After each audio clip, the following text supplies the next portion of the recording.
Celebox.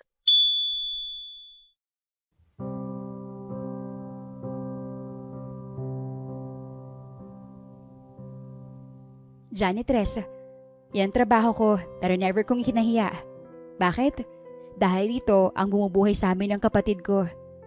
Marami mang nanlalait sa akin pero kahit na ganun, hindi ko na lang sila pinapansin. Saan ni Precious nang tanungin siya ng pinsan ng best friend niyang si Lori. Janitress, hindi ba pang lalaki ang trabaho na yun? Tanong ni Jenny habang kumakain sila. Hindi no, pwede yun kahit kanino. At saka kaya ko naman yung trabaho Anya. Sa totoo lang, nakaka-proud tong kaibigan kong tong si Jenny. Kita mo naman napakasipag. Hindi tulad ng iba na umaasa lang sa magulang. Saad naman ni Lori. Hindi naman. Ganito lang talaga dahil malaking pangangailangan ko. Pag-graduate na si Pixie sa high school Kaya need talagang sipagan. Medyo malaking sahod ang kumpanya na yon kaya tinanggap kong pag-janitor. Sayang naman kasi kung hindi. Pagpapaliwanag naman ni Precious. Kasalukuyan silang nasa bahay ni Lori habang nagkakwentuhan nang mapunta ang kwentuhan sa trabaho nila. Minsan nga napapatanong ang dalaga, lalo na sa mga oras na hirap sila. Bakit nga ba ganito naging buhay namin? Bakit nga ba parang unfair ng mundo sa amin? Bakit kami naghihirap, gayong hindi naman kami gumagawa ng masama? Ganito na ba talagang mundo? At ang magiging buhay namin habang buhay? Yan ang mga tanong ng puso niya na nagpupuot dahil sa hirap ng kanilang buhay. Hindi siya naiinggit ng parang sa masamang banda. Gusto niya lang na maipaintindi sa kanya kung bakit napaka-unfair ng mundo. Kapag nakakakita si Precious noon ng mga taong may suot na mga rarangyang damit, ay hindi niya mapigilang mapaisip. Paano kaya kung nabuhay kami sa mayamang pamilya? Magiging maayos rin kaya ang buhay namin at hindi kami maghihirap ng ganito? Kaya naman ipinangako ng dalaga sa kanyang sarili na gagawin niya ang lahat para makapagtapos ng pag-aaral ang kapatid niya na si Pixie. Kahit si Pixie na lang ay sapat na para sa kanya. Kaya naman kahit anong trabaho at racket ay pinapatos niya. Sa kabilang banda naman ay nakasimangot, walang gana at pagod na naman ang binatang kasalukuyang nakaupo sa swivel chair niya. Kakauwi niya lang mula sa kanyang 3-month business trip at kasalukuyang nagtatrabaho siya ngayon sa kanyang mansyon dahil maraming trabaho ang naiwan sa kanya nung nawala siya. My head hurts. Napakadami nito. Saka akala ko ba si Ares nang bahala sa mga trabaho ko to? Iritang saad ni Prince sa butler niyang si Wancho na kasalukuyang kasama niya sa opisina niya sa loob ng mansyon nito. Unfortunately, ikaw ang dapat gumawa niya dahil karamihan sa mga yan ay kailangan ng iyong pirma. At dahil ikaw ang CEO ng company, ay obligasyon mong gawin yan kahit pagod ka na. Maniwala ka, parehas na parehas kayo ng ama mo nung kabataan niya. Pagkukwento ni Wancho dahilan para mapasimangot ang binata. Gustong-gusto na talaga niyang kasi magpahinga pero hindi siya makapagpahinga dahil kailangan na niya itong matapos hanggang bukas. How will I be able to finish all of this? Wala pa nga akong tulog. I hate this. Inis na sabi niya bago niya isinarado ang laptop niya. Hep, where are you going, Master Prince? You need to finish all of that hanggang bukas, di ba? Kasi pag hindi nyo natapos yan, hindi ka makaka-attend sa birthday party ng kaibigan mo. Kaya ang advice sa'yo ay maupo ka na dyan at tapusin mo ng trabaho mo. Anya dahilan para hindi makapaniwalang napatingin sa kanya ang binata. Is that supposed to be a threat? Ano yan? Para akong bata. Anya sabay irap kay Wancho. Ako nagpalaki sa'yo, Master Prince. Kaya sigurado kong alam mo kung anong mga kaya kong gawin. Ibibitin kitang patiwarik kapag hindi mo tinapos yan. Anya kaya naman wala nang nagawa ang binata. Bata pa lang si Prince ay si Wancho na ang nag-aalaga sa kanya. Palaging busy ang mga magulang ni Prince sa trabaho. Kaya naman si Wancho ang nagpalaki sa kanya. Ito rin ang nagturo sa kanya ng mga bagay-bagay na alam niya ngayon. In short, si Wancho ang tumatayong magulang ni Prince sa mga oras na wala ang mga magulang niya para sa kanya. Kahit nalabag sa kanyang loob, ay nagsimula na ulit si Prince na magtrabaho. Habang busy siya sa pagtatrabaho, ay biglang bumukas ang pinto ng opisina niya, dahilan para mapahinga siya ng malalim sa sobrang inis. How many times do I have to tell you to knock first before opening my door? Don't you have any respect? Inis na saad niya bago niya tiningnan kung sino ang pumasok. Jeez kuya, galit ka na naman. It's just me na nandito para bisitahin ka. Ito naman parang hindi tayo magkapatid. Nakangusong saad ni Ares sa kuya niyang palagi nalang galit. Kaya hindi ka magkaroon ng girlfriend Palagi kang galit. Ay nako, sana makahanap tayo ng babae na mahabang pasensya. Dahil sigurado akong walang tatagal sa'yo. Saad ni Ares. So what if I don't have a girlfriend? My world revolves around work. Kaya wala akong pakialam sa mga ganyan. Anya sabay irap. Tagapagmana ng Alcaraz Tech Corporation. Tumandang binata sa kadahilan ng walang makatagal sa ugali niya. Isa yan sa mga posible maging headline 10 or 20 years from now. Ganun ba ang gusto mo makitang headline pagtanda mo? Nakakahiya rin dahil buong angkan mo mag-expect na magkaroon ka ng tagapagmana 2 years from now. Alam mo naman ang mga rules ng pamilya Alcaraz, hindi ba? Paalala sa kanya ni Juancho dahilan para mapairap na naman siya. Bukod kasi kay Ares at sa mga magulang nila, ay pinipressure na rin siya ni Juancho na mag-asawa. Dahilan para mainis naman siya dahil nga wala pa siyang balak na manatili o matali. Gusto niya munang i-enjoy ang buhay niya. Pati ba naman ikaw, Juancho? Ayoko pa magkaroon ng pamilya, kaya wag niyo muna akong pilitin. Kung maaari nga, ayaw ko na lang magkapamilya in the future. Dahil para sa akin, sarili ko lang ay sapat na. I don't need anyone para maging masaya ako. Inis na saad ng binata, dahilan para mapabuntong hininga si Juancho at Ares. Ay, you don't know what you are saying, Master Prince. Once na na-meet mo na, ang babaeng magpapatibok ng puso mo, tignan ko lang kung masasabi mo pa ang mga salitang binitiwan mo kanina. Saad ni Juancho, na para bang may halong banta at pangiinis. Kung makikilala ko, all girls are just the same. Baka pera lang ang habol nila sa akin. I don't want to experience what happened to Yuri and Victor. At syempre hindi ako iiyak nang dahil lang sa babae. That's why I don't care. Anya sabay irap kay Juancho at Ares. Huwag ka na makipagtalo sa kanya, Juancho. Alam mo naman ang ugali ni kuya. Antayin na lang natin ang araw na magkaroon siya ng karelasyon para maasar natin siya. Natatawang saad ni Ares dahilan para samaan siya ng tingin ni Prince bago ngumisi. Kung darating ang araw na mangyayari sa akin yan. Anyways, pwede bang umalis na lang kayo sa opisina ko? Ni-istorbo nyo lang ako Get out. I'm currently busy and I don't want any distraction. Pagpapalaya sa kanila ni Prince sa opisina nito, kaya naman sumunod na lang si Juancho at Ares. Halos 2 buwan nang nagtatrabaho si Precious bilang janitress sa kumpanyang iyon. Pero hindi pa rin niya nakakita ang mukha ng pinaka-CEO. Dahilan para magtaka siya.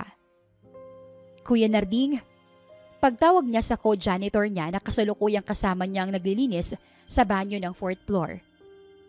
2 months na po ako dito pero hindi ko pa nakikita yung mukha ng CEO ng kumpanyang ito. Ano pong itsura niya? Tanong ni Precious kay Kuya Narding. Si Sir Prince ba? Kasalukuyan kasi siya nasa business trip pa. Nung sakto nag-apply ka rito, kakaalis lang niya kaya hindi mo siya naabutan. Hindi ko alam kung paano ko ilalarawan sa yung itsura ni Sir Prince. Pero isa siyang gwapong binata. Matangkad, matipuno at saka makisig. Mestizo siya at may matangos na ilong. Anya dahilan para mang-imagine naman ang dalaga ng posibleng maging itsura ng binata. Pero hindi niya ito ma-imagine ng maayos. Picture po ba, Kuya Narding? Baka mayroon pa kayong picture ni Sir Prince? Tanong ni Precious dahil curious na curious talaga siya kung ano nga ba ang itsura ng binata. Wala Nasa role kasi ng kumpanya namin na huwag siyang kukuhanan ng litrato. Kahit sa mga social media ay wala makakikita na litrato ni Sir Prince. Balita ko para daw maging safe si Sir Prince sa kadahilan ng isa itong tagapagmana ng kanilang pamilya. Alam mo naman, madali silang mapunta sa panganib dahil sa estado ng buhay nila. Pagpapaliwanag ni Kuya Carding sa dalaga at naintindihan niya naman ito. Sa bagay, para nga naman maging ligtas ka, ay gugustuhin mong hindi ipakita ang iyong sarili. Pero sana po, makita ko na si Sir Prince, no? Para masilayan ko naman po kung anong itsura ng aking boss. Anya na nagpatawa kay Mang Carding. Napapansin mo bang medyo hindi mahigpit ang pagtatrabaho natin ngayon at saka ng mga employee? Maya't maya may nalabas sa kanila kahit hindi pa nila time out o break time. Yun ay dahil wala pa si Sir Prince Pagbalik niya dito, ay nako, sigurado magiging stricto na naman yon. Anya, kaya naman medyo nakaramdam ng kakaba ang dalaga. Gusto niyang mag-iwan ng magandang impresyon sa boss niya dahil baka unang kita pa lang nito sa kanya ay tanggalin kaagad siya nito sa trabaho. Ay ganon.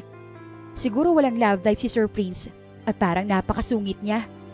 Kailangan niya siguro ng konting kilig sa buhay niya para hindi siya maging ganon. Saad ng dalaga. Tama ang iyong sinabi, Precious. No girlfriend since birth si Sir Prince. Malapit na siya mag-30 pero wala pa rin siyang asawa. Yan ang mahirap kapag puro trabaho ang nasa isip. Pero biruin mo, bukod sa kumpanyang ito ay may iba't iba pa siyang kumpanya sa iba't ibang bansa. Buo ngayon ang paghihirap niya. Kaya naman masasabi talaga natin na nakakahangang tao si Sir Prince. Anya, kaya naman napatango na lang ang dalaga dahil para sa kanya ay tama naman ang sinabi ni Kuya Narding. Nga pala, Precious, yung sa taas ng linisin mo. Sa 8th floor kung nasaan ang office of the CEO. Linisin mo na yung banyo doon at mag-mop ka ng hallway. Utos sa kanya ni Kuya Narding, kaya naman sinunod niya bago siya nagpaalam. Napakasipag, napakagalang at napakabait na dalaga na yun. Sigurado ako sa swerte siya sa buhay. Saad ni Kuya Narding sa sarili niya bago niya ipinagpatuloy ang paglilinis. Curious na talaga ako sa itsura ni Sir Prince. Mestizo, matangkad, matipuno at makisig ang katawan. Parang he's too good to be true naman. Anya sa sarili habang naglalakad sa may 8th floor at nag-iisip. Parang habang ini-imagine ko ay hirap talagang isipin na may ganong klaseng tao. Kasi napaka-gifted niya naman. Bukod sa perfect na siya sa physical appearance niya, mayaman pa siya. Ang tanong kaya, perfect rin kaya sa ugali? Ay, Precious, kung ano-anong iniisip mo. Mag-focus ka na lang sa trabaho mo kaysa iniisip mo ang lalaking hindi mo pa nakikilala at nakikita. Ay, puto ko tsinta! Sigaw ni Precious nang may makabanggaan siyang malaking tao, dahilan para mapabagsak siya sa sahig. Ano ba yan? Hindi ka ba tumitingin sa dinadaanan mo? Unti-unting natahimik ang dalaga nang magtama ang tingin nila ng taong nakabanggaan niya. Matangkad? Check. Mestizo? Check. Matipuno at makisig? Check. Gwapo? Check. Teka, hindi kaya ito na si Sir Prince? Hindi makapaniwalang tanong niya sa sarili bago nagmamadaling tumayo. Pasensya na po, sir. Medyo lutang lang po ako. Promise hindi na po mauulit. Paghingi niya ng tawad. Oh, please, wag naman sana niya akong tanggalin sa trabaho. Kailangan kong trabahong to eh. Sana hindi siya galit sa akin. Kinakabahang saad ng dalaga sa sarili niya habang nagtititigan pa rin sila. Next time, watch what you're doing. Asik niya bago niya nilapag at nilampasan ng dalaga. Pakalampas ni Prince ay nanatiling nakatayo si Precious sa gitna ng hallway. Tulala, nakahawak pa sa dibdib niya na parang gusto nang kumawala ng puso niya. Grabe, anong klaseng tao yun? Ang sungit pero ang gwapo niya. Diyos ko, bakit ganitong nararamdaman ko? Bulong niya habang ramdam pa rin ang init ng pisngi niya. Hindi siya makapaniwalang ganito ang nangyayari sa kanya. Hindi niya maintindihan kung bakit parang bumagal ang mundo niya nang magtama ang mga mata nila kanina. Para bang may kung anong biglang humatak sa puso niya na hindi niya alam kung kababa dahil baka matanggal siya sa trabaho o kilig dahil sa kagwapuhan ng binata. Bakit parang gusto ko pang mag-sorry kahit nakakapag-sorry na ako? At bakit parang gusto ko siyang makita ulit? Kinakabahang tanong niya sa sarili habang nagmamop. Hindi niya mapigilang balikan ang nangyari. Kung paano sila nagkabanggaan, kung paano sila nagkatitigan, at kung paano siya sinungitan ng dalaga. Yung presensya ng binata ay malakas. Yung tindig ay parang nasa commercial ng perfume. At ang amoy nito, ang bango niya. Saad ni Precious sa sarili niya. Habang naglilinis siya ay napapangiti siya ng hindi inaasahan. Halat na. Ano tong iniisip ko? Hindi pwede to. Bakit ganitong iniisip mo, Precious? Boss mo yun. Hindi pwede yung nasa isip mo. Bawal kang ma-inlove. Pagpipigil niya sa sarili, alam rin kasi niya na mali iyon at hindi pwede. Bukod doon ay masyadong malayong estado niyo sa buhay. Isa lamang akong janitress at siya, CEO. Pagpapaalala niya sa sarili bago niya ipinagpatuloy ang paglilinis. Simula noon ay nagkaroon na ng lihim na pagtingin si Precious kay Prince. Para bang naging happy crush niya ito. At syempre, wala siyang pinagsabihan ng kung sino tungkol sa nararamdaman niya. Huy Precious! Biglang saad ni Eva bago siya sinundot sa pisngi nang maabutan niyang nakatulala na naman ito. Agang-aga, nagde-daydream ka na naman about kay Sir Prince. Alam mong basang-basa na talaga kita. Crush mo si Sir Prince, no? Taas kilay na tanong ni Eva sa dalaga, dahilan para mapag-iwas ng tingin si Precious. Seryoso ka ba? Naku, ang dami mong kaagaw dyan. May mga fashion models at yung iba anak ng mga business partners ni Sir Prince. Saad ni Eva sa dalaga, dahilan para mapayuko si Precious. Alam ko namang wala akong chance kay Sir Prince eh. Tanggap ko na simula nung nagkagusto ko sa kanya. At saka, alam ko rin naman na wala akong laban sa mga karibal ko sa kanya. Kaya nga hanggang tingin na lang ako eh. At nananahimik na lang sa tabi. Malungkot na anya bago niya inilapag ang mop sa may gilid ng pader. Ha? Ano pinagsasabi mo, te? Hindi kita dinidiscourage, no? Tutulungan kita para mapansin ka ni Sir Prince. At saka sa tingin ko, bagay kayo. Tapos, ako para naman doon sa kapatid ni Sir Prince, si Sir Ares. Anya dahilan para mapataas ang kilay ni Precious. Ares? Sino yon? Tanong ni Precious sa kaibigan. Si Sir Ares, yung kapatid ni Sir Prince. Mas approachable yun kaysa kay Sir Prince. Pero pareho silang gwapo. Nako girl, kapag nakita mo yun, baka pa ikaw maguluhan kung sino ba talagang crush mo eh. Natatawang saad ni Eva habang kinikilig. Uy, tama ka dyan. Baka lalo lang ako mahirapan. Sa ngayon nga nahihiya na ako sa sarili ko sa kakaisip kay Sir Prince eh. Kaya sa'yo na lang yung si Sir Ares. Napakamot ulo niyang sagot at halatang naiilang. Hay nako, hindi kita dinadagdagan ng problema. Literal na sinasabi ko lang na kapag gusto mong isang tao, dapat alam niya. Kaso ikaw, hanggang tingin ka lang. Paano ka mapapansin ni Sir Prince kung kahit anino pa lang niya ang nakikita mo ay natatakot ka na? Pangaral ni Eva sa kaibigan habang ito ay nakangisi. Halatang nagpaplano ng kalokohan. Ang hirap kaya. Sa tuwing nakikita ko siya, parang automatic nang laglag yung utak ko eh.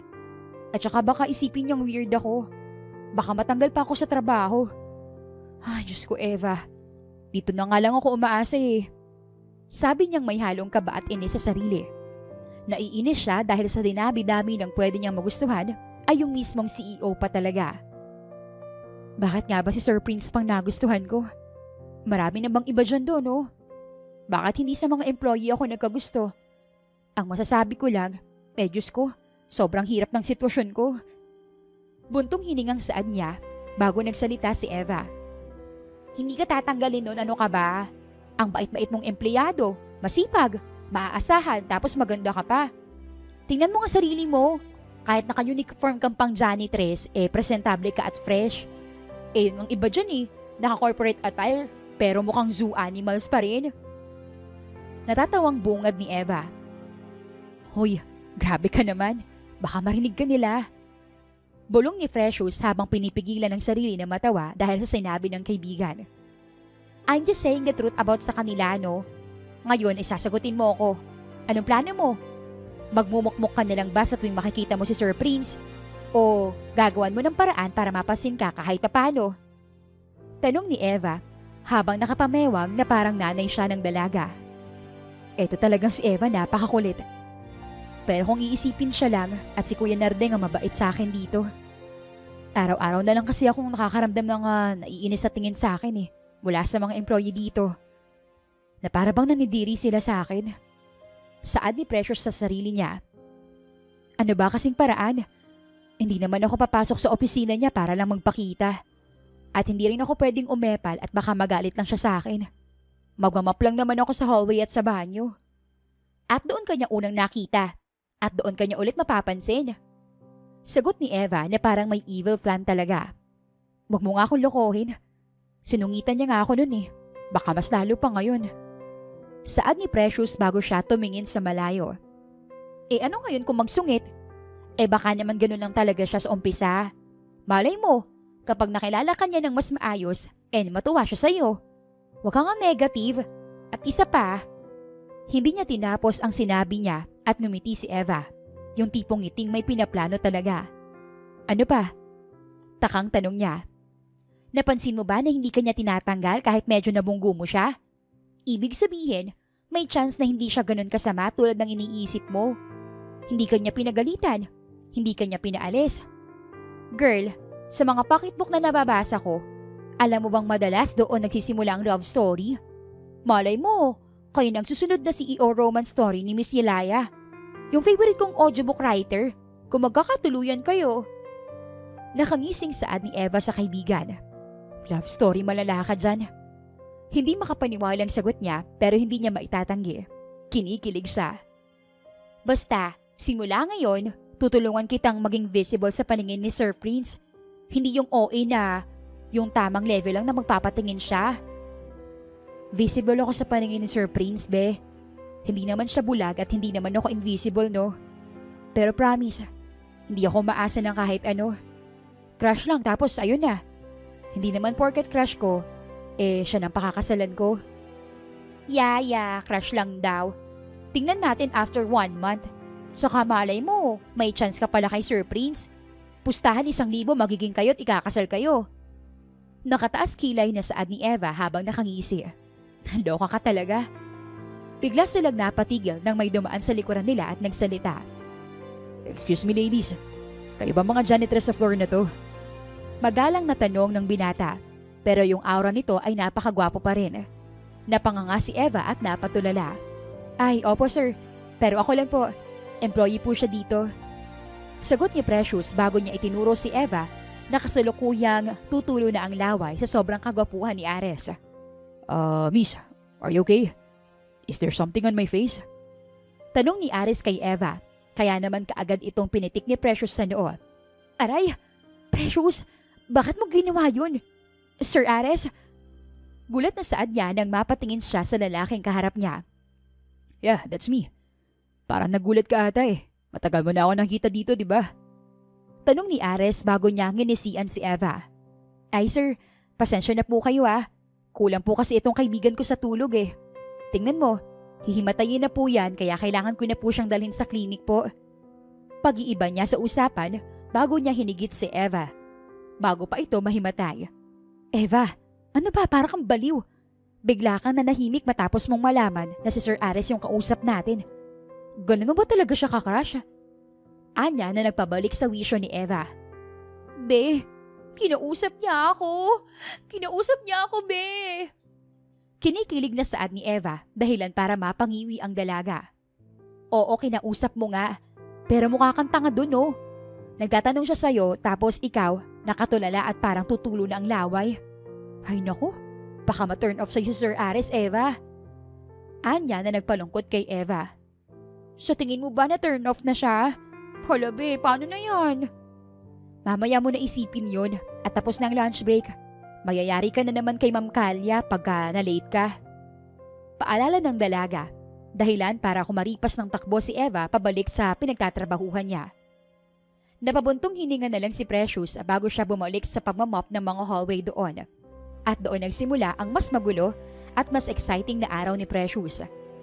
Sa kabilang banda naman ay kahit walang gawin ang dalaga ay napapansin siya ni Prince. Kagaya na lamang kapag ito ay nakangiti habang nakikipag-usap sa iba.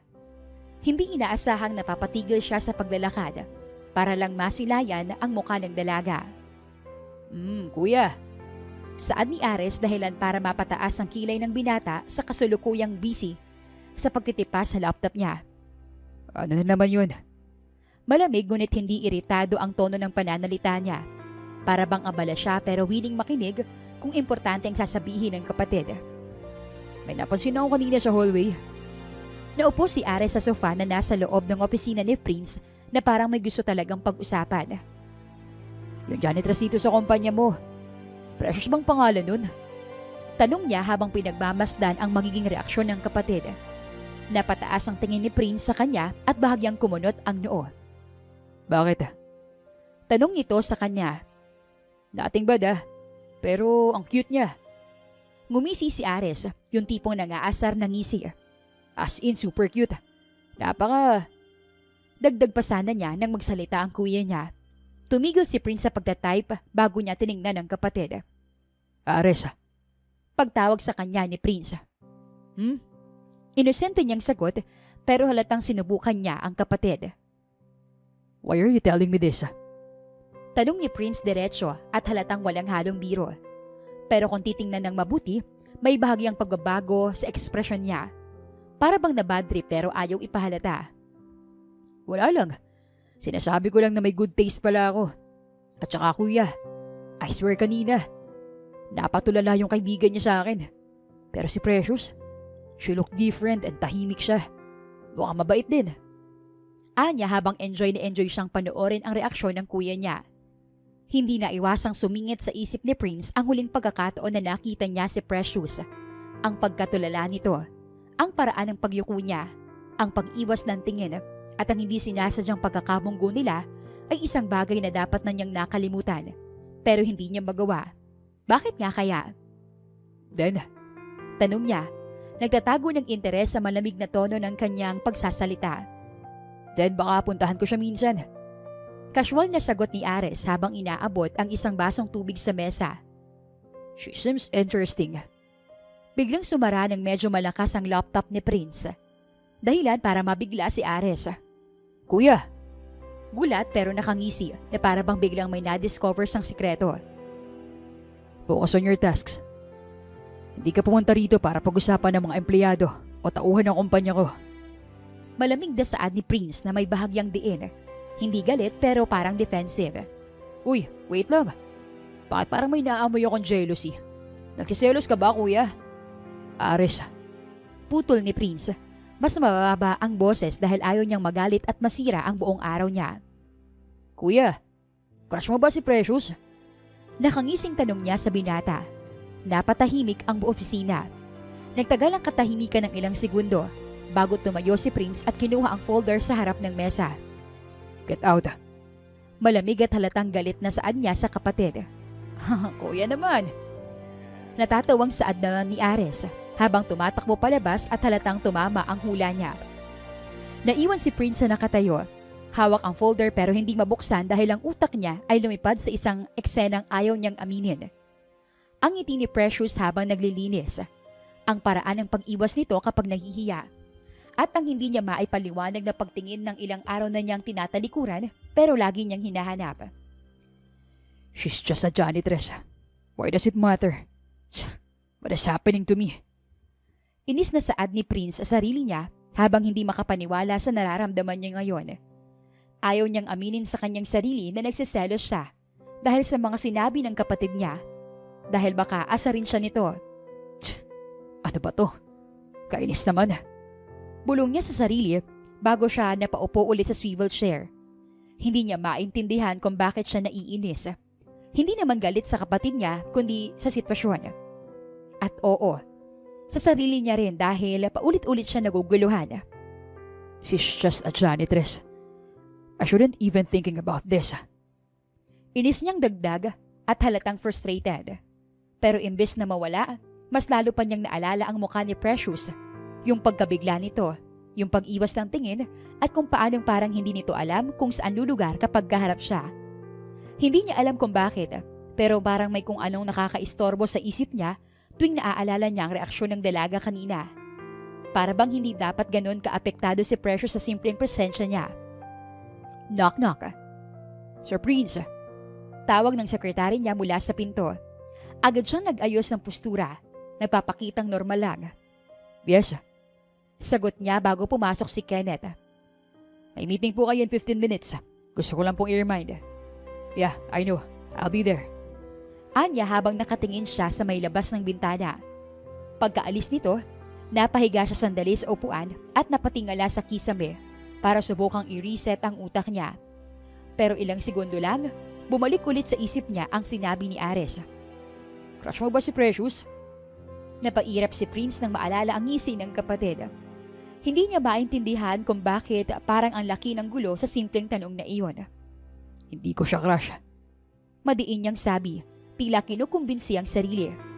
Pero kasunod doon ay biglang pumasok sa isip niya ang nangyari kahapon. Yung hindi sinasadyang pagkabunggo nila sa isa't isa sa hallway. at kung paano niya hindi mabura sa isip niya ang mukha nito na nagulat at namula. Napapikit siya ng mariin. Nakakainis. Tumayo siya at kinuha ang folder na kanina pang hawak sa kamay niya. Kailangan niyang pumunta sa meeting, pero habang naglalakad palabas ng opisina, ay hindi niya mapigilang mapahinto pagdaan niya sa elevator area. Doon kasi madalas makita si Precious kapag naglilinis ito. Napailing siya. What am I even thinking? Mariing saad niya sa sarili. Hindi ako si Ares na para mag-assume at maghabol ng kung sino-sino. At syempre, wala akong gusto sa babaeng yun, no? Tinulak niya ang elevator button habang seryoso ang muka. Pero bago magsara ang pinto, hindi niya maiwasang tumingin sa hallway papunta sa janitorial area. At doon niya nakita si Precious. Nakayoko habang nag-aayos ng mga cleaning supplies at cart. Tahimik, walang kaartehan, ginagawa lang ang trabaho niya. At doon niya naramdaman ang kung anong hindi niya maintindihan. Excitement nga ba ito? Sa bawat buwan na lumilipas, ay para bang mas excited palaging pumasok si Prince. Hindi dahil para magtrabaho, kung hindi para masilayan niya si Precious. Maayos naman ang lahat hanggang sa isang araw ay may hindi inaasahang nangyari. Kasalukuyang nagmamop si Precious sa second floor nang bigla siyang lapitan ni Kenneth, ang sekretary ni Prince. Miss Precious, pinapatawag po kayo ni Sir Prince sa opisina niya. Saad ni Kenneth na nagpapako sa kinatatayuan ng dalaga. Pinapatawag ko ni Sir Prince? Bakit? Hindi kaya nailang na siya sa pagtitig ko sa kanya? Napansin niya pala yun? Hala, anong gagawin ko? Ayoko mawalan ng trabaho. Kinakabahang saad ng dalaga sa sarili niya bago siya humarap kay Kenneth. Galit po ba si Sir nung sinabi niyang tawagin niyo po ako? Tanong ni Precious. Hindi ko alam pero seryoso siya. Bakit? May nagawa ka bang kasalanan? Taas kilay na tanong ni Kenneth. Kaagad namang umiling-iling ang dalaga bago ito napabuntong hininga. Sobrang lakas pa rin ang kabog ng dibdib niya habang naglalakad sila ni Kenneth sa hallway papunta sa opisina ng binata. Ano nang gagawin ko? Maluha-luhang anya sa sarili bago sila tumigil sa tapat ng isang malaking pintuan. Sir Prince, Miss Precious is here. Saad ni Kenneth habang ang dalaga ay kinakabahan pa rin. Papasukin mo siya. Anya, kaya naman pinilit siya ni Kenneth na pumasok sa loob. Pagkapasok ni Precious sa loob ng opisina, ay parang biglang nanlamig ang buong katawan niya. Hindi niya alam kung saan lulugar, kung saan dapat tumingin, at kung anong itsura ang dapat ilagay sa mukha niya. Tuwid lang siya, nakayoko, hawak ang laylayan ng uniform niya dahil baka manginig ang mga kamay niya at mahalata pa. Paupo ka sa tabi ko. May importante ako sasabihin sa'yo. Saad ni Prince na kasalukuyang nakaupo sa may sofa. Parang tumigil ang paghinga ni Precious. Hindi niya alam kung pakiramdam ba niya ay luluhod siya sa kaba o matatawa na lang sa kapalaran niya. Bakit sa tabi niya ako pinapaupo? Bakit hindi sa harap? At bakit ganun kaseryoso ang mukha niya at tono? Matatagalan na ba ako ng trabaho? Sunod-sunod na tanong ni Precious sa kanyang sarili. Dahan-dahan siyang lumapit sa binata. Halos tiptoe ang paglalakad niya at umupo ng sobrang layo sa gilid ng upuan na parang biglang may kuryente kapag masyado siyang lumapit. Hindi nagsalita si Prince agad. Tila iniipon niya muna ang lakas ng loob bago niya ito sabihin sa dalaga. Nakatulala ito sa lamesa habang hawak ang isang document pero hindi man lang tinitingnan. Sa mga oras kasing yun ay gusto nang sabihin ng binata ang totoong nararamdaman niya. Gusto niya ring sabihin dito sa dalaga para naman maipaliwanag sa kanya ng dalaga kung ano nga bang ibig sabihin noon. At nang magsalita siya, doon mismo bumagsak ang huling hibla ng pag-asa ng dalaga. It's about my brother. May gusto raw siya sa'yo. Hindi alam ni Prince pero imbes na sarili niya ang masabi niya, ay nadamay niya pa si Ares. Parang sinakal ang puso ni Precious. Parang may humila sa dibdib niyang pababa. Hindi niya alam kung dapat bang umiti dahil may gusto sa kanya ang kapatid ng boss niya. O dapat bang umiyak dahil hindi iyon ang iniisip niya buong gabi, buong umaga, buong linggo. Hindi si Ares ang iniisip niya at lalong hindi iyon ang gusto niyang marinig mula kay Prince mismo. Ano po? Halos hindi marinig ang boses niya sa sobrang hina ng pagkagulat niya. Si Prince ay kaagad na tumingin sa kanya. Parang ayaw nitong makita ang magiging reaksyon niya.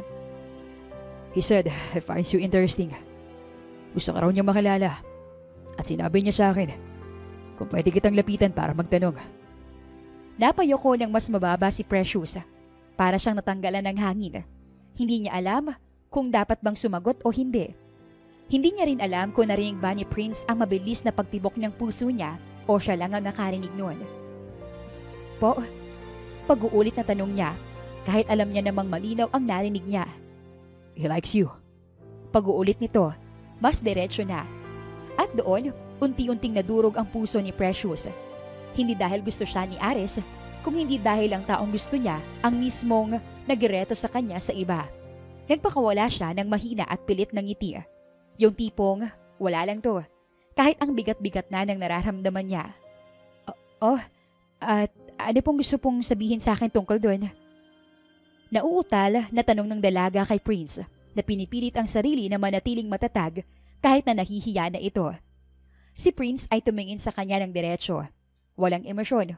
O baka meron pero hindi mabasa ng dalaga. He wants to pursue you. And I told him na nasa sayo kung papayag ka. Sagot ng binata sa tanong ni Precious. Parang may tumusok sa dibdib ni Precious. Oo, alam niyang wala siyang karapatan. Oo, janitress lang siya. Oo, hindi dapat siya umaasa ng kahit ano. Pero iba pala kapag mismong si Prince ang nagsabi ng ganon. Ganun ba? Mahina at nauutal niyang tugon. Sinisikap hindi kiligin sa maling tao o masaktan sa totoo. He's my brother. You don't have to say yes. Pero sinabi ko lang sa'yo, para alam mo. Anya. Si Precious ay tumango kahit pakiramdam niya ay nanginginig ang baba niya. Ayaw niyang ipakitang nasasaktan siya. Ayaw niyang mahalata na may mali sa nararamdaman niya. Ayaw niyang ipakita kahit papaano ay umaasa siya kay Prince. Kahit saglit, kahit lihim at kahit walang karapatan. Sige po sir, naiintindihan ko naman po at thank you po sa pagsabi. Pagpapasalamat naman ng dalaga. Pero ang totoo, hindi niya alam kung ano ang naintindihan niya. Hindi niya alam kung bakit ang sakit. Hindi niya alam kung bakit parang lumiliit ang boses niya at parang gusto niyang tumakbo palabas. Si Prince ay napatingin sa kanya. Ilang beses nitong nagbukas ng bibig na para bang may gusto pang idagdag. Pero nauwi lang ito sa pag-iwas ng tingin. You can go now. Yun lang naman yung gusto kong sabihin. Anya. At doon na tuluyang gumigay ang loob ni Precious. Tumayo siya ng dahan-dahan, pilit na hindi nagpapakita ng kahit anong emosyon. Pero habang naglalakad na punta sa pintuan, ay ramdam niya ang bigat ng bawat hakbang. Umalis siya sa opisina ng binata na nangihinayang. Masaya siya na hindi siya nawala ng trabaho, pero nasaktan siya dahil parang boto pa ang lalaki na nagugustuhan niya sa ibang lalaki para sa kanya. Why did I chicken out? This is not like me. I was supposed to say that I like her. Pero bakit nadamay ko pa si Ares? Torpe ba ako? Inis na tanong ni Prince sa sarili bago siya padabog na umupo sa swivel chair niya. Nakakainis. Nasayang yung pagkakataon. Buntong hiningang saad niya sa sarili bago siya tumingin sa bintana ng opisina niya. Mula noon, palagi na silang magkasama ni Prince. Kunwari ay para kay Ares. Ngunit ang totoo, matagal nang si Prince ang may gusto kay Precious. Ginamit lang niya ang pangalan ng kapatid para manatili ang dalaga sa tabi niya nang hindi niya kailangang aminin ang nararamdaman niya. Naging close silang dalawa na para bang malapit na magkaibigan at palaging pinapatambay ni Prince ang dalaga sa opisina niya. Mahilig sa board game si Precious katulad ng binata, kaya naman yon ang nagiging pampalipas oras nila kapag wala silang masyadong trabaho. Kasalukuyan nagtatrabaho si Prince nang may biglang kumatok sa pinto ng opisina niya. Come in. Anya habang patuloy pa rin sa pagtatrabaho. Kuya Narding is looking for Precious dahil lilinisin raw nila yung banyo sa may 4th floor and 6th floor. I was wondering if nakita mo ba siya? Hindi na natapos ni Ares ang sasabihin nang mahagip ng mata ang isang dalagang kasalukuyang natutulog sa sofa ng opisina ng binata. I'm sure that you can clearly see that Precious is sleeping, right? Kung kailangan niya ng katulong sa paglilinis, ay tawagin niya na lang si John. Malamig at seryosong saad ni Prince sa kapatid niya, kaya naman napangisi na lang si Ares. Okay, sasabihin ko na lang kay Kuya Narding na busy si Precious. Saad ni Ares bago siya lumabas sa opisina ng binata. What the hell is this, Precious? Tanong ni Prince habang naghahanda ang dalaga ng kakainin nila. Biling luto na ulam mula sa karinderya. Bakit po? Tanong ni Precious sa binata habang patuloy ito sa pagsasali ng ulam sa mga lalagyan. I know that. Pero bakit ganitong binili mo? I gave you my credit card, diba? What is this cheap foods that you bought? Anya na para bang hindi siya sanay sa mga ganitong klaseng pagkain. Grabe ha. Huwag niyo po kayong i-judge muna yung pagkain. Tikman mo muna, sir. Tsaka yung credit card po na nabigay mo, hindi nagana sa karinderya. Kaya pera ko na lang po munang ginastos ko para makabili nito. Saad ng dalaga, dahilan para mapabuntong hininga si Prince. Fine. Since nag-effort ka na bilhin yan, ay titikman ko na yan. Anya sa sarili bago siya nagsandok ng kanin at ulam.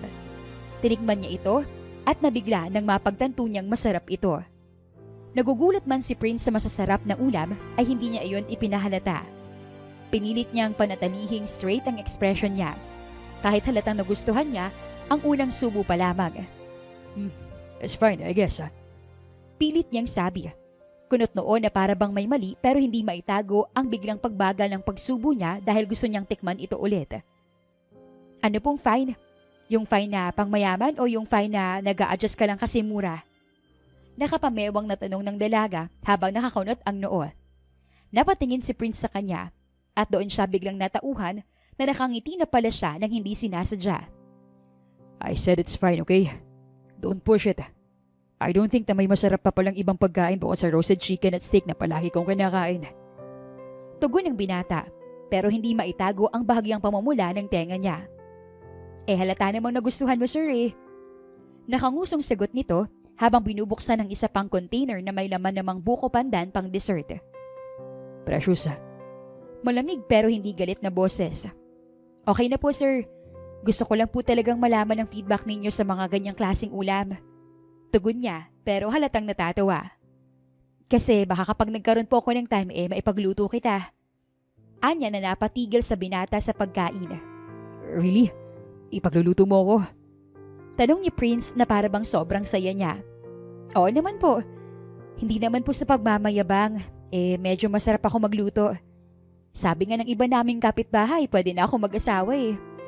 Anya bago tumawa. Habang ang binata naman ay napatitig lang sa kanyang kagandahan. Pinanood lang siya ni Prince habang sinasali ni Precious ang ulam ng maingat. May sipag na para bang kahit pagsali ng adobo ay may lambing. Why do I keep looking at her like this? Bakit pati paghawak niya sa kutsara ay cute? Ibinaling niya ang ulo niya at bumalik sa laptop. Pero naputol iyon nang biglang ibinaba ni Precious ang isang container sa mesa niya.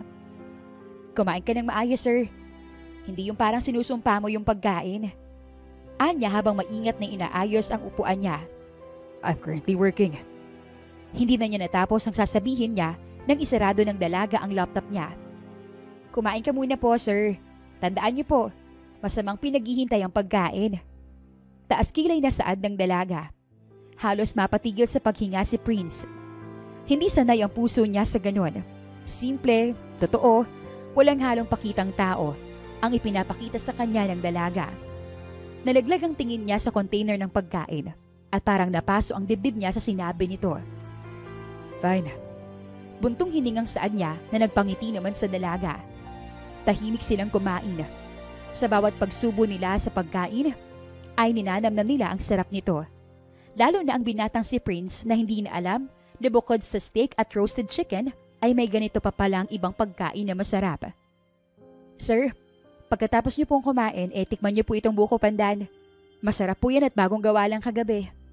Saad ng dalaga at tumango naman si Prince habang patuloy sila sa pagkain.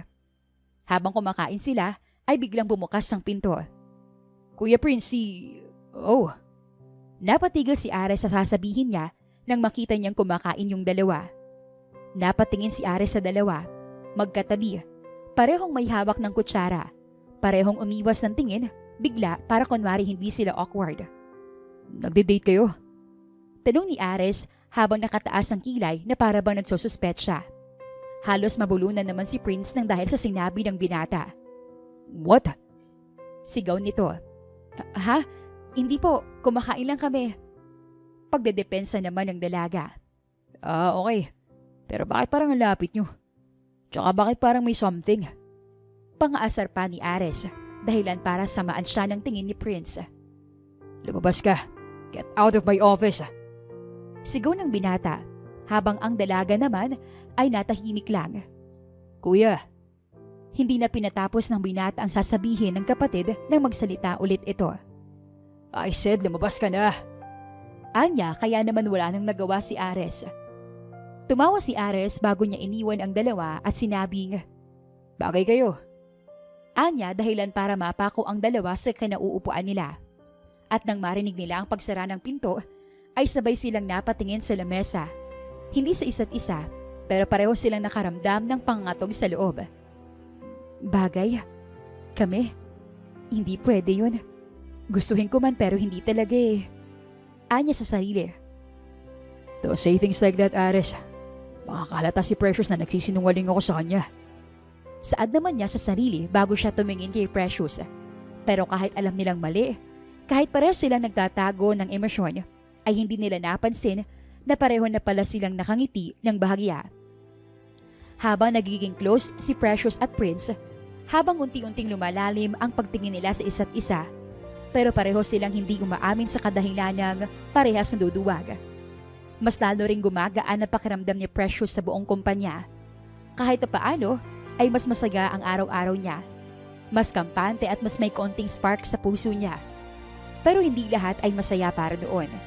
Ang hindi niya alam na sa araw na yun, may nakaabang palang bagyo sa hallway na haharang sa tahimik niyang mundo. Kasalukuyang naglilinis si Precious sa may third floor hallway. Hawak ang mop at may earphones na bahagya lang nakapasok sa tenga para marinig pa rin niya kung may tatawag sa kanya. Nang biglang may malakas na yabag siyang narinig mula sa sahig. Isang sapatos, high heels, at hindi lang basta high heels, kulay pula pa na makintab, halatang mamahalin. Unti-unti niyang itinaas ang tingin hanggang sa tumambad sa kanya ang isang babae naka-corporate dress. Matangkad, maganda, pero mas matalim pa ang titig kaysa sa lapis na bagong tasa.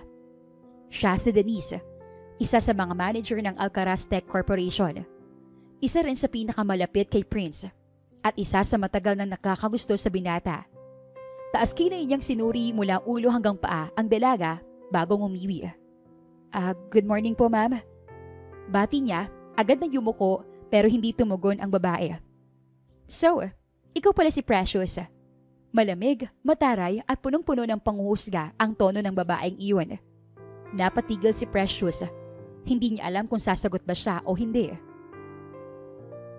Napapansin kita palagi sa floor ng management, lalo na sa opisina ni Prince. Anya na para bang hindi niya gusto na nakakitang malapit ang dalaga sa binata. Hindi ka naman siguro naniligaw lang doon, no? Hindi ka ba nahihiya? O baka naman wala ka lang talagang hiya? Mawalang galang na po, ma'am. Nagtatrabaho lang po ako dito. Tapos minsan po, pinutol niya ang pagpapaliwanag ng dalaga at sarkastikong natawa. Minsan? Sigurado ka ba dyan? Pagputol ng babae. Alam mo bang pinag-uusapan ka na ng ibang empleyado? Janitress ka, pero akala mo kung sino kang paupo-upo sa office ng CEO. Bukod doon, hindi lang si Prince ang kino-close mo, pati na rin ang kapatid niyang si Ares. Parang biglang lumamig ang buong hallway nang sabihin iyon ni Denise. Alam kasi ng dalaga sa sarili niya na hindi siya ang nagpupumilit na manatili sa opisina ni Prince. Napalunok si Precious sa sarili niyang laway dahil sa pagtataray sa kanya ni Denise. Pasensya na po kung nagmukha pong ganon. Pero pinapatawag naman po ako ni Sir Prince? Napataas ang kilay niya. Prince agad? Feeling close yarn? Anya, dahilan para makaramdam na ng inis ang dalaga. As much as ayaw niyang pumatol, pero inuubos ng babaeng ito ang pasensya niya. Lumapit ito. Sobrang lapit na halos dumikit ang mukha niya sa mukha ni Precious. Huwag kang umasa. Bulong nito, pero sapat para marinig ng dalaga ang panghahamak. Alam mo ba kung bakit kanya pinapapasok? Dahil naaawa siya. Dahil mabait siya. Dahil gusto niyang maging generous sa mga empleyado niya. Pero hindi dahil may tingin siya sa'yo. Anya na para bang ipinamumukha niya sa dalaga na never itong magugustuhan ni Prince. Parang may tumusok sa puso ni Precious. Hindi niya alam kung sakit ba, hiya o takot. At isa pa, ngumuso ang babae. Alam mo kung sino ang dapat sa tabi niya. Ang kapareho niya. Ang ka-level niya. Hindi yung mga taong katulad mo. Anya saka siya tiningnan mula ulo hanggang paa. Mula sa worn-out shoes ng dalaga hanggang sa simpleng uniform. Hanggang sa buhok niyang nakatali lang ng ordinaryong scrunchie. At hindi ikaw yon. Nakangising saad na Denise sa dalaga. Napayoko si Precious. Ayaw niyang umiyak pero hindi niya alam kung papaano pipigilan ang sarili. Ayaw niyang marinig ang totoo na matagal niya nang sinasabi sa sarili niya na ayaw niyang pakinggan. Makinig ka sa akin, babae. Dagdag pa nito na para bang hinahamak ang dalaga. Layuan mo si Prince. Kung ayaw mo ng gulo at kung ayaw mo mawalan ka ng trabaho. Pagbabanta ni Denise na para bang sa kanya talaga nakasalalay ang buhay ng dalaga. Nanlamig ang katawan ni Precious. Hindi niya alam kung takot ba ang dapat niyang maramdaman o galit. Hindi siya makapaniwalang handang umabot sa ganito si Denise para lang sa binata. At please, dagdag pa nito saka itong ngumiti. Ngiting halatang plastic lang at ngiting mapanira. Kung gusto mong umangat, magpakahirap ka. Hindi yung umaasa ka sa taong pangarap mo pero hindi mo aabot kahit kailan. Hindi ko naman siya inaabot. Hindi ko po iniisip yon. Hindi ko po balak na gamitin si Sir Prince para lang umayos ang buhay ko. Nanginginig na saad ng dalaga. Halos pamikit na siya sa hiya at sakit na nararamdaman niya. Well then, that's good. Saad niya bago ito tumalikod. Kasi, kung sakaling magkaroon ng problema si Prince dahil sa'yo, ako mismo ang gagawa ng paraan para alam mo na siguro kung ano yon. Nakangising saad ni Denise bago niya tinalikuran ang dalaga. At bago ito tuluyang lumakad palayo, ay lumingon muli siya sa dalaga. Stay in your place, Precious. Huwag mo sanang kalimutan kung sino ka. You're just a janitress, and Prince is a CEO. Wala ka pa sa kalingkingan niya. Nakangising umalis si Denise doon, habang ang dalaga naman ay hindi makagalaw. Hindi makahinga at hindi makapaniwala na may ganun palang galit sa kanya ang taong iyon. Kahit wala naman siyang ginagawang masama. Tama bang lahat ng kanyang sinabi? Ako ba talagang mali? Naging masyado ba kaming close? Baka nga nakakaabala na ako sa kanya. Anya habang pinipigilan niya ang sarili na maluha. Si Precious sa isang matatag na dalaga, pero hindi niya talaga kinakaya kapag sinasabihan siya ng mga ganong klase ng salita. Lalo na't alam niya sa kanyang sarili na hindi siya naghahangad ng sobra-sobra. At dahil wala rin siyang maling ginagawa, tiningnan niya ang mop niya na nanginginig dahil sa pagkakahawak niya. At doon na tuluyang kumatak ang luha sa sahig na kanina lang ay pinupunasan niya. Hindi na napigilan ni Precious ang pag-iyak. Tahimik siya nakatulala sa sahig habang patuloy sa pag-agos ng luha niya. Yung tipo ng luha na kahit pigilin niya ay kusa na lang bumabagsak. Hawak pa rin niya ang mop at nanginginig ang mga daliri niya na para bang kahit yon ay hindi na niya kayang bitawan ng maayos dahil baka ma-out of balance siya. Bakit ba ako naapektuhan? Bakit ba ang sakit? Bulong niya sa sarili pero kaagad niyang tinakpan ang bibig niya dahil ayaw niyang may makarinig sa kanya. Matatanggap ko pa yung hamakin niya ako dahil sa trabaho ko eh. Pero yung sabihan niya ako ng mga salitang masakit na para bang hindi ako karapat-dapat na mapalapit kay Sir Prince, hindi ko matansya. Alam ko naman na kahit kailan hindi na marireciprocate yung nararamdaman ko para kay Sir. Pero sobrang sakit pa rin talaga na ipamukha niya sa akin. Lumuluhang saad niya sa sarili bago siya napaupo sa sahig. Hindi niya namalayang may presensya ng papalapit sa kanya. Kasalukuyan itong kakabalik lang sa kumpanya dahil galing sa meeting nang makita niyang nakalamyak sa sahig ang dalaga. Precious. Pagtawag ni Prince sa dalaga nang makalapit siya dito. Nabigla naman ang dalaga nang marinig niyang may tumawag sa kanya. Hindi na niya kailangan pang tumingin para malaman kung sino iyon o kung kanino ang boses na iyon. Prince, anya sa sarili. Dahan-dahan niyang itinaas ang mukha niya at sa mismong sandaling iyon ay para bang nag-freeze ang hangin. Natulala ang binata nang makita siya nitong umiiyak. What happened? Tanong niya, mababa ang tono ng boses pero puno ng pag-aalala. Pero kaagad na nagpunas si Precious ng luha. Wala po sir. Ayos lang po ako. Nadulas lang po ako. Trabaho lang po ito. Pagtanggi niya habang pilit niyang pinupunasan ng pisngi gamit ang manggas ng damit niya. Precious. Lumapit ito sa dalaga. Halatang hindi kumbinsido sa naging sagot na sinabi ni Precious. You're crying. Hindi po. Nadulas nga lang po ako at may pumasok pong alikabok sa mata ko. Kaya naluha po ako. Kailangan ko na po magpatuloy sa paglilinis, sir. Pamimilit niya. Tatalikod na sana siya nang biglang hinawakan ni Prince ang braso niya. Hindi madiin pero sapat na para mapigilan siya sa pag-alis. No, come with me. Madiin niyang saad, dahilan para manlaki ang mata ng dalaga. Sir, bawal po. May makakakita. Hindi na niya natapos ang sasabihin niya nang magsalita si Prince. Hindi kita hayaang umiyak dito. Walang pag-aalinlangang saan niya. At bago pa muling makatanggi ang dalaga, ay marahan pero madiin siyang hinila ni Prince papaalis doon sa may hallway. Hindi na siya nagkaroon ng pagkakataong tumutol. Lalo na nang maramdaman niyang medyo nanginginig na ang lakad niya dahil sa stress at hiya. Narding, pakitapos nung nililinis si Precious doon sa may hallway. Utos niya kay Narding nang makasalubong nila ito. Tumango na lang si Narding bilang pagsang-ayon. Pagdating nila sa elevator ay nag-aalangan siyang sumabay pero hinila siya ni Prince papasok. Wala namang ibang tao kaya mabilis itong nagsara. Tahimik silang dalawa pero ramdam na ramdam ni Precious ang bigat ng tingin ni Prince sa kanya. Precious, tell me the truth. Matatag na sabi nito. Who made you cry? Tanong ulit ng binata. Ayaw niyang sabihin sa binata ang tunay na nangyayari dahil baka sabihan pa siya ni Denise na sumbongera. Ayaw na niyang makatanggap ng mga sasakit na mga salitang ganon. Umiling siya agad. Walang balak sabihin ang totoong nangyari. Mula po talaga. Napatigil siya na magsalita ang binata. Don't lie to me. Hindi pa sigaw ang pagsasalita ng binata pero may bigat. Kung may nangyari, I need to know. Pamimilit niya sa dalaga. Hindi naman po importante yun, sir. Baka lang po pagod. Precious. Tumingin ito ng diretso sa kanya. If you don't tell me, I'll find out myself. At kapag ako mismo nakaalam ng nangyari, ay mas lalong mananagot sa akin yung taong nagpaiyak sa'yo.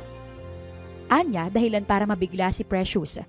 Hindi siya makapaniwalang alam ni Prince ang dahilan ng pag-iyak niya ay isang tao. At doon siya napatigil dahil alam niyang kaya talaga nitong gawin iyon. Pagdating nila sa opisina ay kaagad siyang pinaupo sa sofa habang si Prince ay lumuhod ng bahagya sa harapan niya para magka-level sila ng tingin. Look at me. Dahan-dahan siyang tumingin kahit nanginginig pa rin ang mga mata niya. Tell me what happened. Saad ni Prince.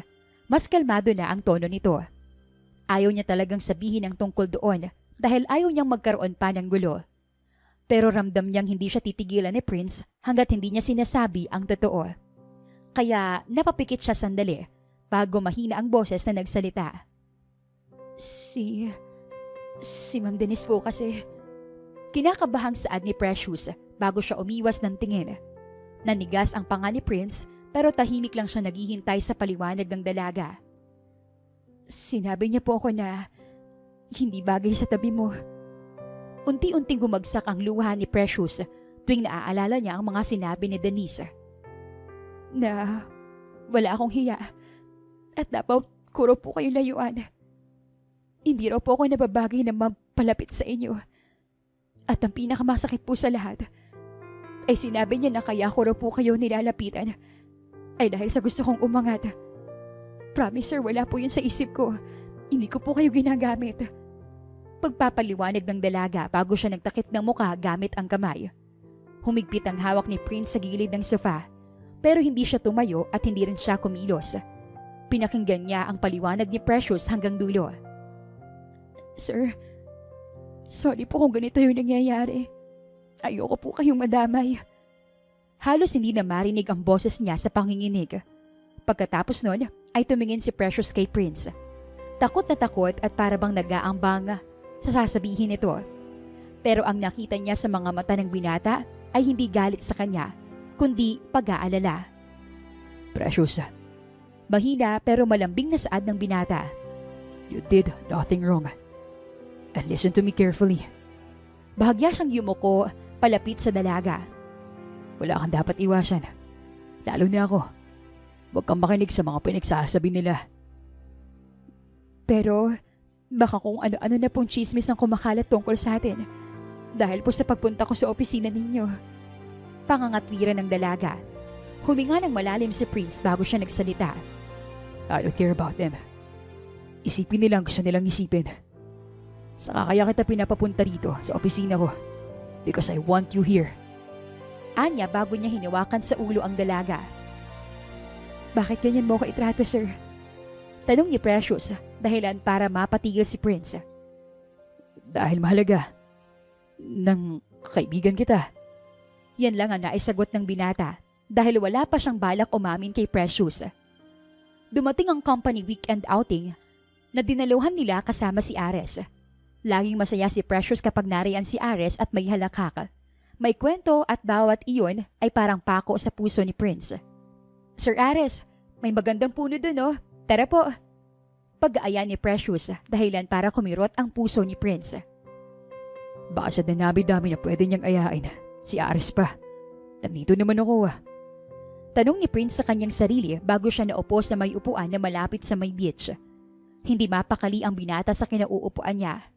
Pinagmamasdan niya sina Precious at Ares mula sa malayo na kasalukuyang tawa ng tawa. Habang naglalakad papunta sa puno, na para bang wala silang ibang nakikita kundi ang isa't isa. Sa bawat tawa ni Precious ay parang tinutusok ang dibdib ni Prince. Why does it bother me this much? Bulong niya sa sarili habang pinipisil ang sariling palad. Kaibigan ko siya. Kaibigan lang. So bakit? Bakit ako ganito? Tanong niya sa sarili kahit alam niyang may gusto talaga siya sa dalaga. Dahil sa palaging magkasama si Ares at Precious ay nag-iiba na ang binata. Palagi lang siyang naiiwan sa cottage habang ang ibang mga employees ay nagsasaya. Palaging nakasimangot at malamig na ang pakikitungo sa lahat na ikinakataka naman ni Precious dahil noong pumunta sila dito sa Coron ay masaya pa ang binata. Ramdam na ramdam ko ang talim ng tingin ni Kuya. Ganito niya kaya gusto si Precious. Feeling ko bigla na lang ako mabubuwal mamaya kapag lalapit ko kay Precious. Bumuntong hiningang saad niya sa sarili habang nakasakay sila ni Precious sa may bangka habang si Prince ay malalim na nakatitig sa kanila. Dahan-dahan lang baka mahulog tayo. Sigaw ng dalaga habang tumatawa. Buong hapon nag-enjoy ang lahat ng mga empleyado doon dahil minsan lang sila magkaroon ng vacation. Habang si Prince naman ay hindi nag-e-enjoy. Naiinis siya kapag magkasama si Ares at Precious. Pero kapag naman inaaya siya ng dalaga ay tumatanggi siya. Kahit si Prince ay hindi na rin niya maintindihan ang sarili niya dahil sa mga nangyayari. Mag-aapat na araw na tayo nandito pero hindi pa rin ako immune sa talim ng titig ni Kuya. Ano ba kasing nangyayari sa kanya? Minsan talaga napakagulo niya. Kanina niyayaya siya ni Precious na maggala. Pero sinungitan pa naman ng kupal. Tapos ngayon akong kasama ni Precious, parang galit na galit sa akin. Buntong hiningang saad ni Ares habang kumakain sila ni Precious ng mga pagkaing nabibili niya sa may food court. Wow! Ito ba yung viral food? Yung samyang with omelette? Pabili po kami! Masayang saad ni Precious nang may biglang naalala si Ares. Nga pala, we need to be back before 7:30. Gawa medyo maagang dinner natin today. Nagkayayaan na mag-inom ngayon yung mga employees and of course we need to be there. Saad ni Ares at tumango na lang ang dalaga. Pero hindi ako nagiinom eh. Makikisit-in na lang siguro ako. Anya sa sarili nang ibigay na sa kanya ng vendor yung pagkain. Naglibot-libot pa sila. Bumili ng mga pasulubong para sa kapatid ni Precious dahil mahilig ito sa mga keychains.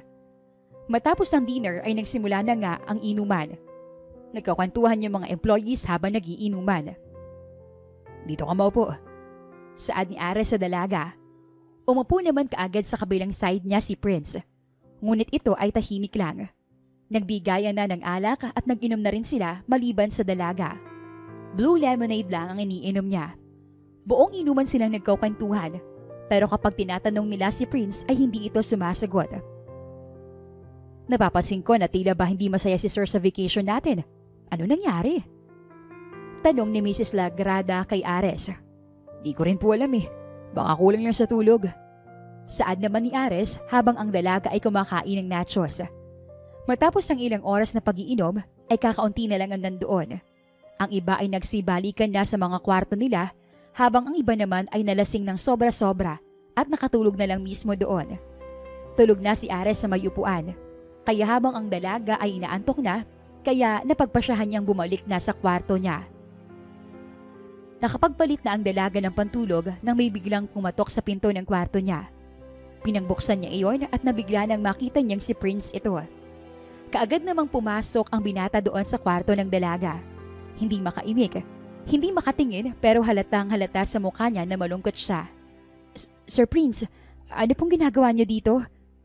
Tanong niya sa binata nang lapitan siya nito. May something na ba sa inyo ni Ares? Seryosong tanong niya, dahilan para mapakunot ang noo ng dalaga. Ha? Wala po sir. Bakit niyo naman po naisip yan? Hindi makapaniwalang tanong ng dalaga nang biglang may tumulong luha sa mga mata ni Prince. Sobrang lapit niyo sa isa't isa. At dahil doon, nasasaktan na ako. You always look so happy whenever you're with him. Tsaka, bakit siya palaging inaaya mo nandito naman ako? Tell me, Precious, may gusto ka na ba kay Ares? Lumuluhang tanong niya kay Precious habang ang dalaga naman medyo naguguluhan pa rin. Sir, hindi ko po gusto si Sir Ares. At saka, paano nga po kita maaaya kung palagi mo akong tinatanggihan at sinusungitan? For your information po, ikaw palaging inaaya ko, tapos tanggi ka ng tanggi. Kaya naman si Sir Ares na lang po yung nakakasama ko. Pagpapaliwanag naman ng dalaga, bago niya pinunasan ng luha ni Prince. Hinawakan ni Prince ang kamay ng dalaga at idinikit ito sa pisngi niya. I'm sorry for lying, Precious. My brother is not the one who likes you. It is me. Natuwag ako sa aminin yun. Dahil baka ang tingin mo lang sa akin ay katulad ng tingin sa akin ng iba. Which is masama ang ugali, masungit at cold na tao. I'm sorry for lying. Natorpe lang ako. I'm sorry. Paulit-ulit na paghingi niya ng sorry na nagpangiti na lang sa dalaga bago niya pinunasan ulit ang luha ng binata. I know, alam ko pong hindi ako gusto ni Sir Ares. Kasi si Eva ang nagugustuhan ni Sir Ares. Sa akin nga siya nanghihingi ng information about sa mga gustong bagay, pagkain at gawin ni Eva eh. Natatawang saad ni Precious na mas talo pang nagpaluha sa binata dahil nahihiya. Pero, totoo ba yung sinabi mo? Na ikaw ang may gusto sa akin? Tanong ng dalaga sa kanya. Tumango naman si Prince bago niya niyakap ang dalaga. Napangiti na lang lalo ang dalaga sa kilig bago niya niyakap pabalik ang dalaga. My head hurts and I feel dizzy. Bulong ng binata. Lasing ka na kasi. Halika, iatid na po kita sa kwarto mo para makapagpahinga ka na. Anya at akmang bibitaw na sa yakapan nila nang pigilan siya ng dalaga. No, gusto ko dito matulog sa kwarto mo. I wanna be with you. Please. Pakiusap ng binata, dahilan para mapabuntong hininga si Precious. Fine, pero matulog ka na kagad ah. Saad ng dalaga at tumango naman si Prince. Nahiga na sila sa may kama at kaagad namang yumakap si Prince sa kanya. Hinayaan na lang niya at hinaplos niya ang buhok ng binata para mas lalong mapabilis ang pagtulog nito. How did I get in this mess? Tanong ni Precious sa sarili bago niya hinalikan ang noo ni Prince. Ipinikit na rin niya ang mga mata niya at natulog na rin siya. Kinaumagahan ay sabay silang nagising dahil kinakatok na sila ni Ares. Gising na ako yan, Precious. Luto ng breakfast saka magsuscuba diving pa tayo mamaya. Sigaw ni Ares habang kinakatok sila nito. Kaagad namang napabangon si Prince at Precious dahil doon. Good morning. Nahihiyang saad ni Prince nang makita niya ang dalaga. Good morning rin po. Kamusta ang tulog mo? Masakit na ba ang ulo mo? Tanong ni Precious sa binata. Umiling naman ang binata kaya napangiti si Precious at tumayo siya. Hinalikan niya sa noo si Prince na nagpagulat naman sa binata. Maghihilamos lang ako. Anya, bago siya pumasok sa may banyo at naghilamos na. Kaagad namang sumunod si Prince sa kanya at niyakap siya nito mula sa may likuran. Naghihilamos ako, sir. Maghilamos ka na rin po. Anya, pero mas lalo lang siyang niyakap ng mahigpit ng binata. Stop calling me sir. Precious. Just call me by my name or you can give me a nickname that you're the only one allowed to call me that. Nakangusong Anya. Okay, Princey. Maghilamos ka na at kakain na tayo. Saad ng dalaga na nagpakilig sa binata.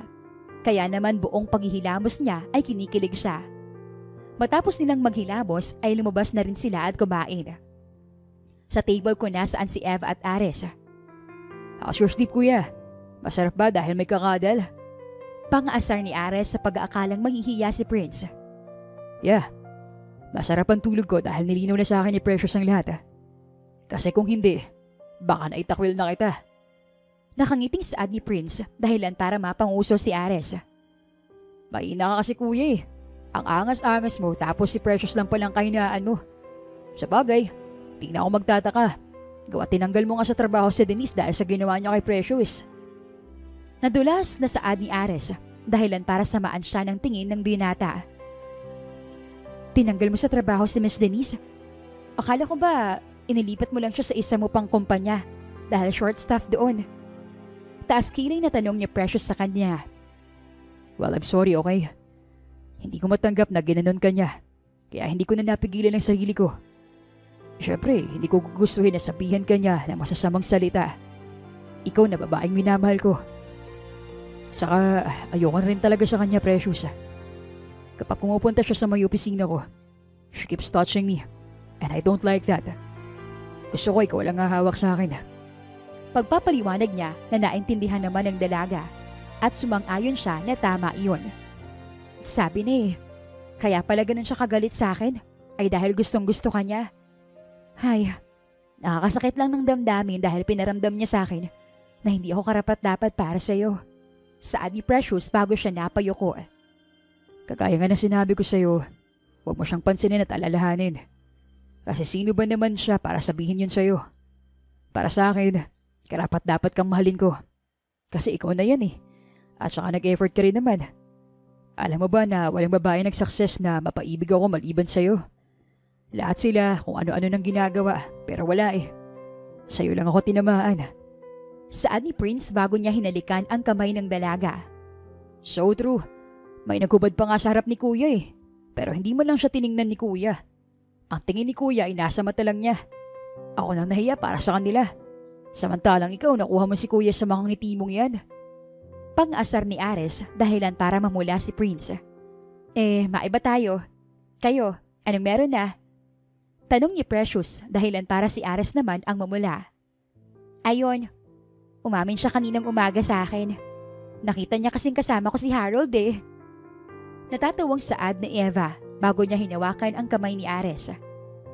Napaamin na ako kuya. Naramdaman ko yung nakakamatay na selos eh. Ayoko nang maramdaman yun ulit. Anya dahilan na para magkatawanan sila doon. Hanggang sa makauwi sila sa Maynila ay ipinagpatuloy na ni Prince ang pagpupurso niya sa dalaga. Bukod doon ay hindi na naging janitor ang dalaga. Ginawa niya na itong personal assistant niya. Ayaw nung unang pumayag ng dalaga pero mapilit ang binata kaya naman natuluyan. Nagpatuloy ang kanilang lihim na relasyon. Masaya pero puno ng kaba si Precious dahil baka hindi siya tanggapin ng pamilyang mayaman. Hanggang isang araw, biglang dumating ang mga magulang ni Prince sa kondo ng binata. Nataranta si Precious at dumaan pa ng bintana para makaiwas makita. Buong araw silang nagkunwaring strangers. Pero nahuli rin silang magkayakap sa kusina habang naglalabas si Precious. Hindi sermon ang natanggap nila, kung hindi tawa. Dahil matagal na pala itong alam ng pamilya ni Prince. Ikinukwento mismo ni Ares na si Prince ang totoong may gusto mula pa sa simula. Bakit naman kami tututol sa relasyon yung dalawa kung ikaw ang unang nakapagpalambot ng puso ng anak naming pusong bato? Ako nga ay labis na nagpapasalamat sa iyo, Precious eh. Masayang saad ni Pressy, ang ina ni Prince at Ares habang kumakain sila. Totoo, akala nga namin ay tatanda ng binata ang lalaking yan dahil sa para siyang allergic sa mga babae. Parang himala na may nakapagpaibig sa lalaking yan. Saad naman ang ama nila na si Pete. Maraming salamat po sa pagtanggap sa akin. Sa amin. Anya bago siya tumingin sa binata. No worries. So, kailan niyo balak magpakasal? Masayang tanong ni Presi dahilan para magtawanan sila. That's so early, Mom.